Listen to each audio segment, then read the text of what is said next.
Expect the best used car deals guaranteed. Visit arnoldclark.com.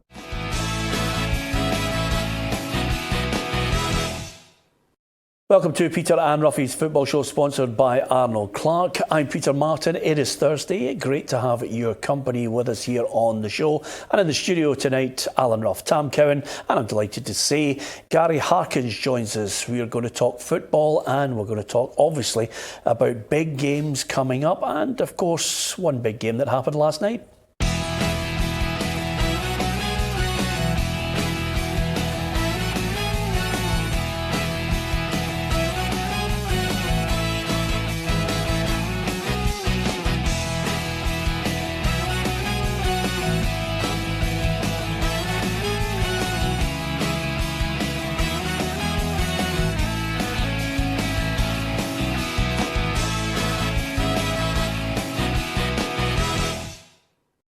Lots to discuss. We'll hear from Neil Lennon, Ryan Christie. We'll also hear from Michael Smith and Daniel Stendel, the Hearts manager, on the predicament he faces trying to get the Tynecastle club away from the foot of the table.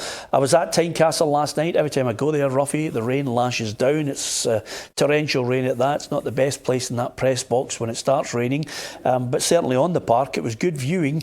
Hearts looked as if they were up for the battle and then just caved into the quality of Celtic. Yeah, I think that's the only thing the manager can take out of it. There was a bit of effort that wasn't there at the weekend against St Johnstone, and he'll hope we can build on that for this week. But again, it's a game without scoring a goal, you know, and when you get into that mould of just not being able to buy a goal, you know, it's always worrying times. Yeah, I think if you turn it into a battle, Gary, then Hearts stood a chance. But as soon as Celtic started to get the passing going, you know, it was 2-0 going on 5 or 6. The first half, it was more of a battle with the pitch, I thought, and then with the rain, the pitch became a bit slicker, and so did Celtic. And when Celtic are like that, I don't think many teams at the moment are going to stop them for score. Yeah, the manager, Neil Lennon, more than happy, not only with the win, but it increases the pressure on Rangers ahead of their match against Hibs. Well, it gives them a couple of days rest, and we look forward to, obviously, a difficult game at the weekend, and yeah, it puts pressure on the rest of the teams around us to win the games. So I can't ask any more. That's what we set out to do tonight, was to win the game, and we've done that with a bit of style as well. Yeah, style, certainly. There were so many plus points in that Celtic side right across. You could pick any number of players who just stood out. They were cruising. Yeah, as Gary said, you know, on the ball, you know, they're so comfortable. They've got young players with so much energy. They play the game a lot quicker than everybody else, and if you allow them to play, then they're going to destroy you eventually. Yeah, well, one journalist said to me, I haven't seen Ryan Christie in the game. I said, yeah, he'll probably pop up and score. 30 seconds later, it was in the back of the net, and he's one of those players. Is he a contender for Player of the Year? Certainly on the half-season report card, he's in the running, and he's happy to get another goal. Yeah, happy to score again. I think it started with me tackling Jamesy, so he's not too happy with that. But I've not seen it back. I don't know if it's gone through the defender's legs or what. But happy to score, and then obviously I think Ollie's goal was a bit more important. Can I get that cushion? And he took it very, very well. Well, you've got to look at his goal scoring. I think it's something like 17 goals, 18 goals he's scored this season already. Gary, I just wonder, I'm going to get your thoughts, Tam's thoughts on players that are in the running. You've got him, you've got Edouard, you've got Morelos, you've got Sam Cosgrove at Aberdeen is worthy of a mention. Is there anyone else that we're missing? I don't think so. I think those four are easily the biggest threats at the moment in the Premiership. For me, it would be Christie. I think he's been top drawer, even when he's not scoring, just to watch the energy, the work rate he puts in. I think he's different class. Tam, is there anybody else? Well, you know who I'm going to say, Declan Gallagher, yeah. Scotland stalwart. Probably won't be. I don't see him coming back out of the Scotland team now. Can't think of anybody better who could replace him at centre half. The most impressive thing for me about Ryan Christie is that I'm a huge fan of. I mean, if you could get a fantasy signing for your own team, even though you couldn't afford it, and it had to be for one of the other clubs in Scotland, I always mention Callum McGregor.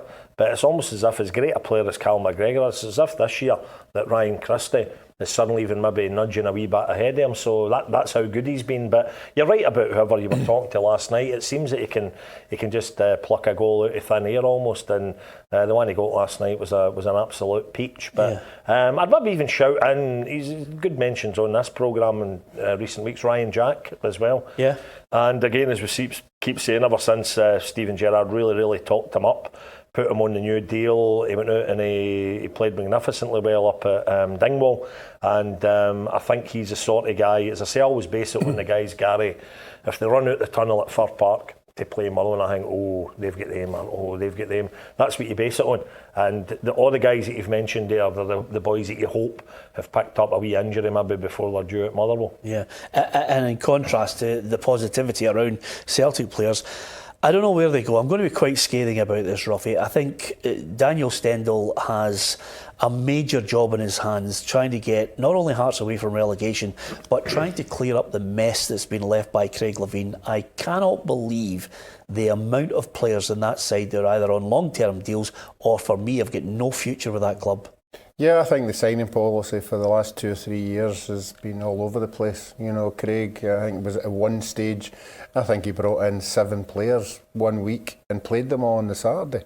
And then he got rid of another 7 and then brought another 8 in. And it's been like that for the last 2 or 3 years. There's been no continuity whatsoever.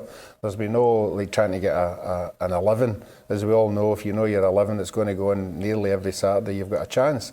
And that hasn't been the case. Sure, he'll say, yeah, injuries to big players, and quite rightly so, because some of the injuries to these players, the players that he's got, that he's talking about, would make a difference. Yeah. So that's what this new manager will be hoping.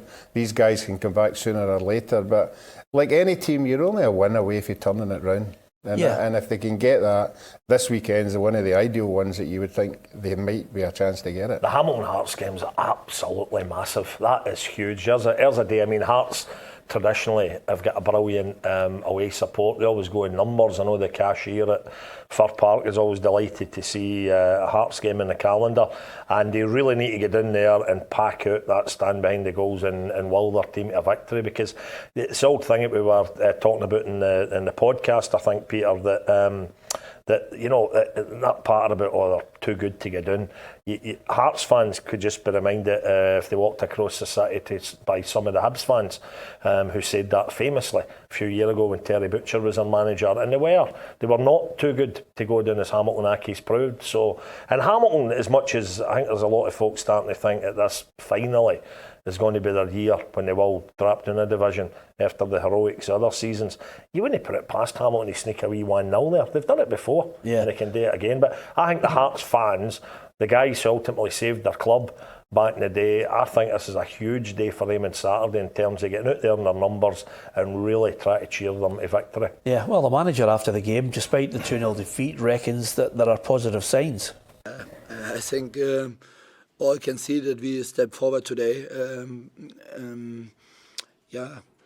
We all like to step so much more than only the small steps, but good is the feeling that we can do it.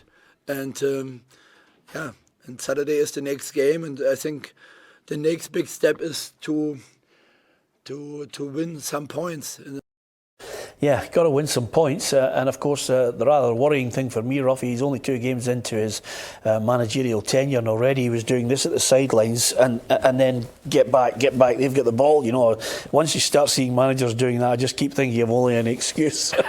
start thinking of his assistant coming out as well. No, it was the 2 boys for chewing the fat. Yes, that's what it was. I obviously get the DVD sent out in Germany, and that's it. I've got some German DVDs if you'd like to let it in. A lot of action. Funnily enough, Roughie's only a man that's upset if there's no replay. The one thing I would say about Daniel Stendel is Michael Smith thinks they're going in the right direction with him at the helm. Yeah, he's great. Yeah, as I say, he's energetic, enthusiastic. He's got fresh ideas, and we're all trying to buy into that. You know, we're enjoying the training. It was tough the first week he was in. You know, he's going to get us fitter for that high press, that counter press. So yeah, everyone's enjoying it. Everyone's going to buy into it. So hopefully results start turning soon. Well, they need the results to turn soon, because if you look at the table, it's not great viewing if you are a Jambo. They're at the bottom end there, just above Hamilton on goal difference. So suddenly, Gary, the game on Saturday is massive. And I just wonder, can you, and I'm curious to see what his style of football is going to be, because are they going to try and play their way out of trouble, or are they going to have to battle their way out of trouble? I think he's talking about, as Michael Smith said, that it's a high pressing thing that they're talking about, so it looks as if it's going to be more on getting the ball back in the other half and go for there. But I've seen last night that it wasn't great football wise. If they don't go and win at Hamilton, confidence levels, even with the new manager in, could be hard for the players, and it's a tough climb back up. Well, Michael Smith said something interesting last night, and I'll get your thoughts on this. He said, the training has been more intense now because he's trying to get their fitness up so that they can play this high press game. How difficult is that to do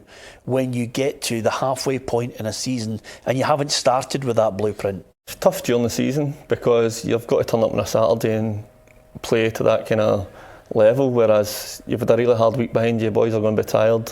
He's lucky he's got that many players there that'll be able to change his squad about, but it'll be tough for them, and from their point of view they need to do it quickly or it's going to be too late. See, just to roll a wee grenade in here, right? I mean, a wee decent bit of form in the last couple of weeks for Partick Thistle. When you look at the Championship, you could still get into the playoff place. For what you've seen of the teams in the top flight, if you did get into the playoff final, right, and a bit of the playoff, well, imagine Dundee United are home and host. From what you've seen so far, who would you like to play for the top flight in a playoff final? Well, we played Hamilton in that cup at the start of the season, and I was sitting watching and thought we were the better team. I think it ended up going to penalties, so it's one of them. If we were to get to the playoffs, we'd need to be in a good bit of form, and to go into that game playing against somebody that's coming down the way when you're going up the way would be, I would probably fancy her. So your ideal scenario is Hearts bottom, Hamilton Accies second bottom. Mm-hmm. Yeah, was yours that said that, Peter? It's a great line, but obviously to try and get yourself into the playoffs, you need a good boardroom with strong directors.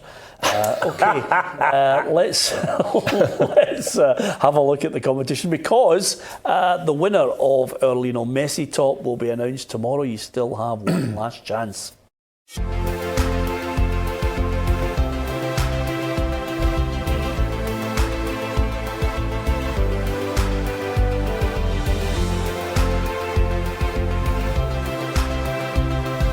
If you'd like to win this unique Lionel Messi signed Barcelona top, subscribe to our YouTube channel PLZ Soccer, and we'll announce the winner on Friday 20th of December.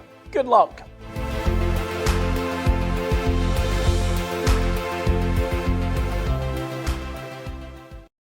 Well, last night it was Tynecastle across the city. Tomorrow night it will be Easter Road for Hibs against Rangers. This is going to be a real humdinger now.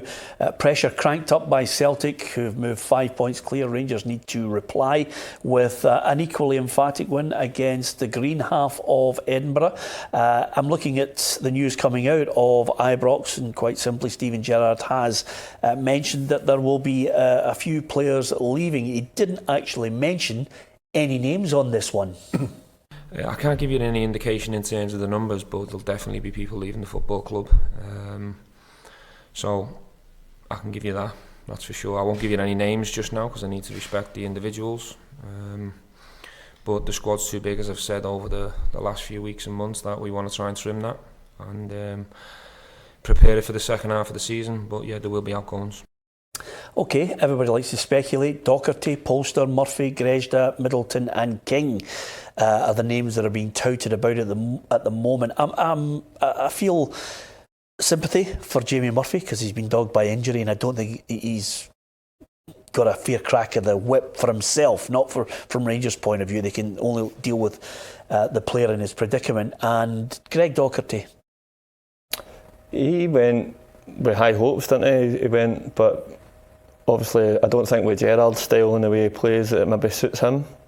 I think it's probably best for him to get out and play some football now at the age and stage he's at as well. Yeah, it's a difficult time actually. Players, everybody thinks it's a great, we'd all love to play football professionally, but it's cutthroat because you're being judged every week and you could be getting billeted in a January window.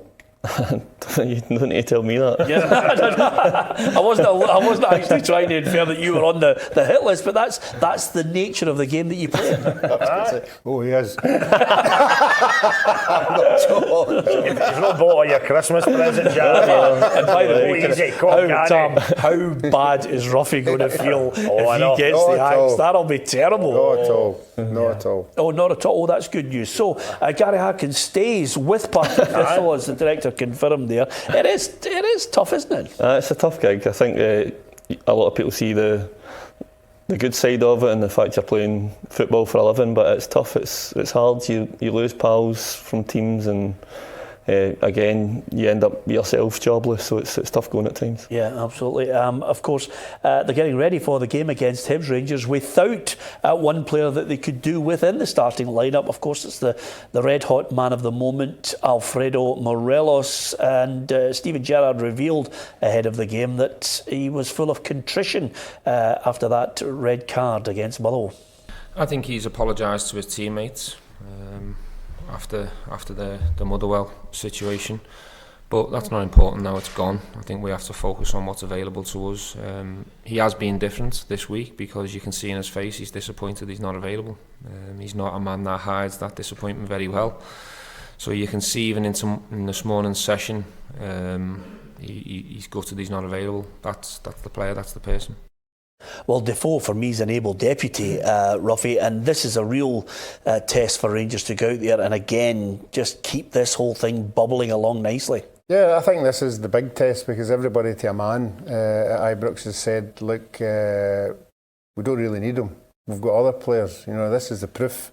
You know, he scored so many goals this year, so many important goals that even a replacement won't be as good as him. I know you're saying Defoe will score goals, but if they weren't to win this one without him, then obviously questions would start to get asked. Yeah, and let's not forget about Hibs under Jack Ross.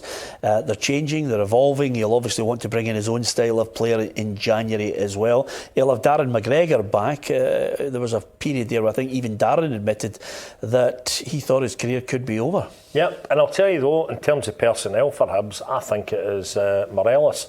His absence, it immediately must give Hibs a huge boost because the bottom line is, and he's got the stats there to prove it this season, you get the feeling that when he runs onto a partner he's going to score a goal. So that is an enormous boost for Hibs, all over a wee bit of daftness on Morelos' part. And yeah, it was daft what he did because the rules are in place and he'd already been booked. Crazy.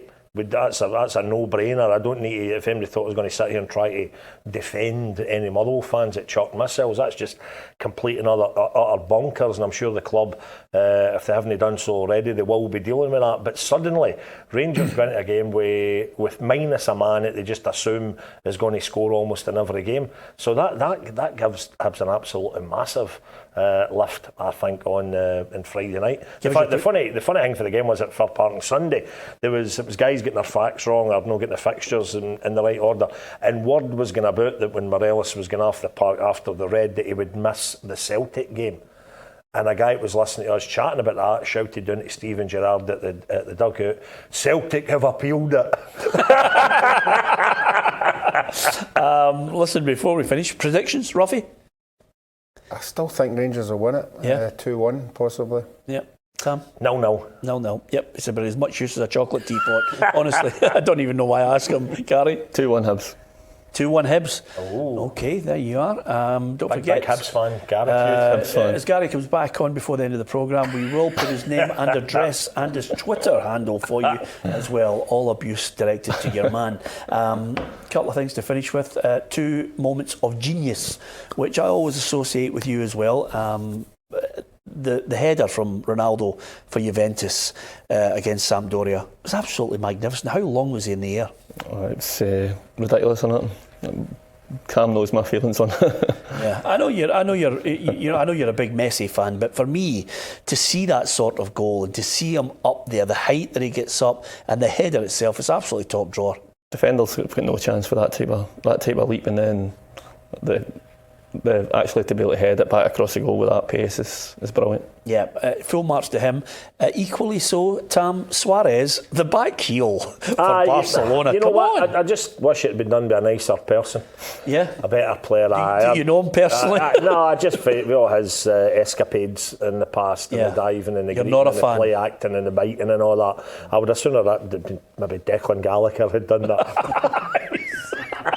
See, it was exceptional. If I didn't know better, I'd say he was Declan Gallagher's age. But you know what? See, to get that wee punch, that wee the way he hit it with his heel just to get that wee bit of purchase. And it was amazing. That was ridiculous. I have to say to you, Roughie, that's the one thing that's got shining through from both of the guys here.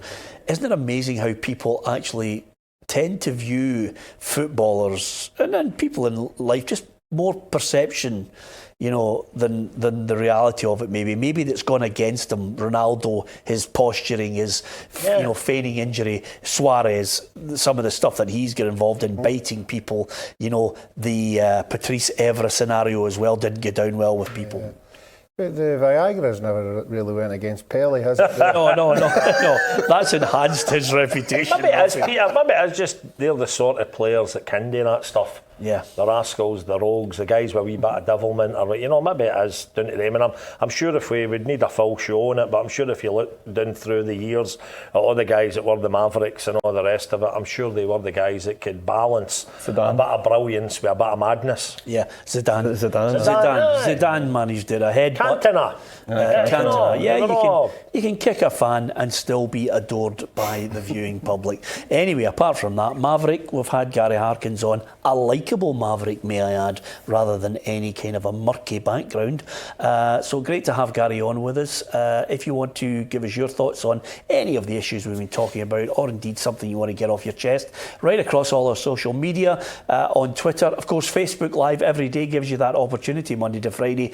And if you subscribe to our YouTube channel, you'll get all the content, and of course our podcast, which I would advise you on Friday morning to get a hold of, because Gary Harkins takes us back through his career. We have a bit of banter, and Roughie reveals the one superpower that he would love to have that really would enhance his standard of life. And I'm Stephanie Power it was.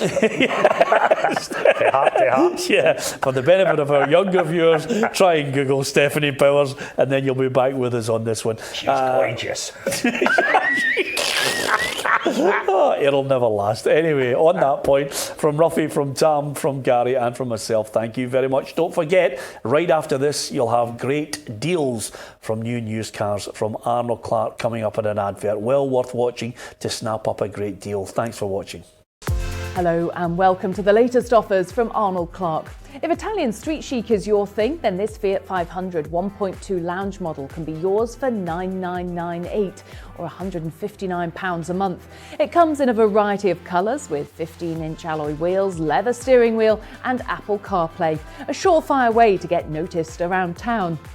Not to be outdone, this 5-door 19-plate Toyota Aygo X-Play is currently $10,998 or £179 per month, and includes a 7-inch touchscreen, rear view camera, and boasts an impressive 67.3 miles per gallon, perfect for city driving. And finally, we have the distinctive style of the Peugeot 208. This 1.2 Tech Edition comes with 3D connected navigation, park assist and 16-inch alloy wheels, all for $11,998 or £189 a month. And how about this for an early Christmas present? Until the 16th of December, if you buy any used or delivery mileage car from over 25,000 used car deals, we'll give you £300 off. For more details on this or any of the other fantastic deals available from Arnold Clark, simply visit arnoldclark.com or click on the link below. Until next time, thanks for watching and happy motoring.